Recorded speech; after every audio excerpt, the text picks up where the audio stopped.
بسم اللہ الرحمن الرحیم۔ شکر کر اللہ نے تجھے مسلمان کے گھر میں پیدا فرمایا اور اسلام جیسی دولت سے تجھے نوازا، دین اسلام جیسے خزانے سے تجھے نوازا۔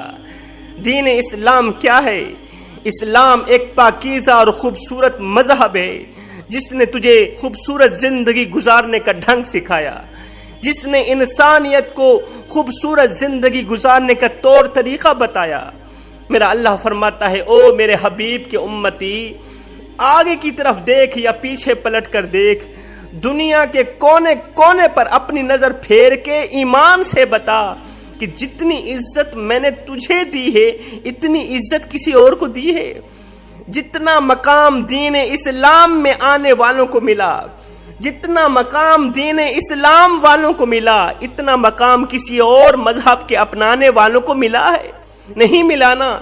یہ تو دنیا میں عزت اور مقام تھا جو میں نے تجھے عطا کیا۔ جب تم مر جائے گا تو تیرا مقام اس سے کہیں زیادہ بڑھا دوں گا۔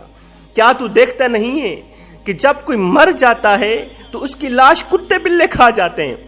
دنیا میں کتنے مذہب ایسے ہیں جن مذہب سے تعلق رکھنے والا شخص جب مر جاتا ہے تو اس کی لاش کتے بلے کھا جاتے ہیں۔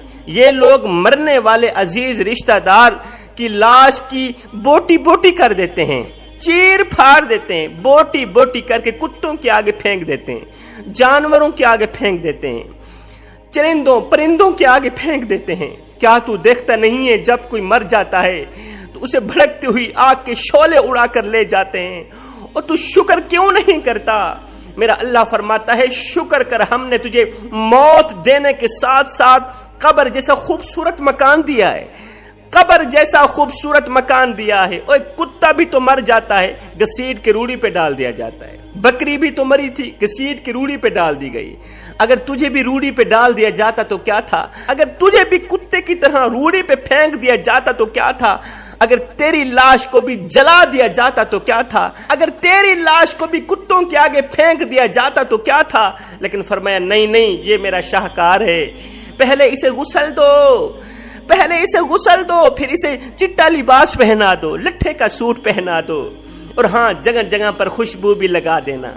آج زمانہ تیرا منہ دیکھنے آ رہا ہے، آج زمانہ تیرا منہ دیکھنے آ رہا ہے، اور ایمان سے بتا یہ تیرا کالا منہ دکھنے کے قابل ہے؟ فرمایا اسے اٹھاؤ، قبرستان کی طرف لے جاؤ۔ ایک بندہ بھی نہیں، 4 بندے اٹھائے، اور ہاں کندھا بھی بدلتے رہنا۔ سنو، آہستہ آہستہ جانا، میرے شاہکار کو دھکا بھی نہ لگنے دینا۔ آج تو دلہا بنا ہوا ہے، زمانہ تیری بارات بنی ہوئی ہے۔ تو دلہا، زمانہ تیری بارات، اور تیرا پروٹوکول اتنا ہے کہ آج امام کعبہ بھی آ جائے وہ بھی پیچھے ہے، تیری لاش آگے ہے۔ میرا اللہ فرماتا ہے، او میرے بندے دیکھ تو صحیح، ہم نے تیرے ساتھ کیا کیا اور تو نے ہمارے ساتھ کیا کیا۔ تو نے ہمارے ساتھ جو کچھ بھی کیا، پوری زندگی ایک سجدہ نہیں کیا، ساری زندگی غفلت میں گزار دی، نماز کے نزدیک نہ گیا، قرآن کے قریب نہ گیا، مسجدیں ویران پڑی رہیں، الماریوں میں پڑے ہوئے قرآن تیرے منتظر رہے۔ اے میرے حبیب کے امتی، دیکھ تو صحیح، تو نے زندگی میں جو کچھ بھی ہمارے ساتھ کیا، مرنے کے بعد لوگوں کے سامنے ہم نے تجھے ذلیل تو نہیں کیا، ہم نے تجھے رسوا تو نہیں کیا، ہم نے تیرے اوپر کتنا بڑا احسان کیا ہے، اور دیکھ تو صحیح تو نے ہمارے ساتھ کیا کیا، اور ہم نے تیرے ساتھ کیسا اچھا سلوک کیا۔ ہم نے تمہیں زندگی دی تھی اور ساتھ میں اختیار بھی دیا تھا، 2 راستے دیے تھے، ایک راستہ جنت کا تھا، دوسرا راستہ جہنم کا تھا۔ تو آگے کی طرف جاتا رہا، میرا نبی پیچھے تیرا دامن پکڑتا رہا، اور تو کہاں جا رہا ہے؟ وہ آگے آگ ہے، آگ کے شعلے بھڑک رہے ہیں، جہنم کی آگ بھڑک رہی ہے، اور جیتے جی جہنم میں کیوں جلنا چاہتا ہے؟ اور پیچھے پلٹ کر آ جا، پیچھے پلٹ کر آ جا، میرے رب کی رحمت تیرا بڑھ چڑھ کے انتظار کر رہی ہے، وہ تو آوازیں لگا رہی ہے۔ اور میرے حبیب کے امتی، ایک بار تو میری چوکھٹ پہ آ کر تو دیکھ، ایک بار اپنا دامن پھیلا کر تو دیکھ، اور بخشش کی حد نہ کر دوں، مجھے رب العالمین بھی نہ کہنا، بخشش کی انتہا نہ کر تو مجھے رب العالمین بھی نہ کہنا۔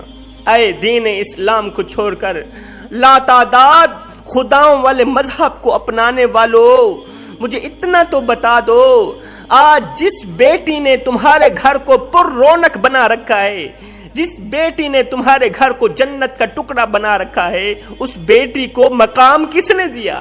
اس بیٹی کو عزت کس نے دی؟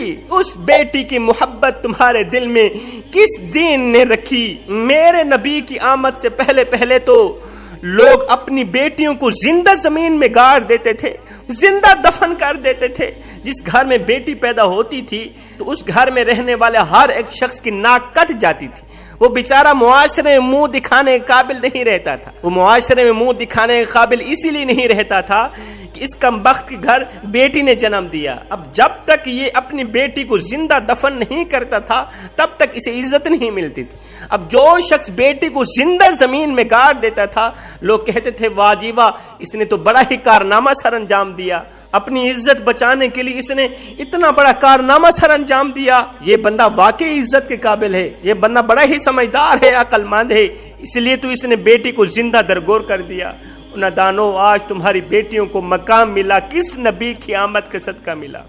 کس دین نے تمہاری بیٹی کو عزت دی، مقام دیا؟ جس دور میں کنواری لڑکیوں کو گندی نگاہ سے دیکھا جاتا تھا، جس دور میں کنواری لڑکیوں کی ڈیمانڈ نہیں تھی، مجھے بتاؤ اس دور کی بیوہ عورتوں کی کوئی قدر و قیمت ہوگی؟ ہرگز نہیں ہوگی۔ جب بیواؤں کی چیخیں، یتیموں کی آہیں، معصوم بچیوں کے دبے آنسو ریت سے پکار کرتے ہوئے عرش الہی کو جنبش دینے لگے تو میرے اللہ کو دکھی انسانیت پر رحم آیا، آمینہ کی آغوش میں محمد عربی کو بھیج دیا۔ میرے نبی کی جلوہ گری، میرے نبی کی آمد انسانیت پر اللہ کا بہت بڑا احسان، بہت بڑا احسان۔ اس لیے تو فرمایا ہے لقد من اللہ علی المؤمنین اذ بعث فیہم رسولا۔ یہ احسان عظیم ہے ہمارا تم پر کہ ہم نے تمہیں اپنا محبوب عطا کیا۔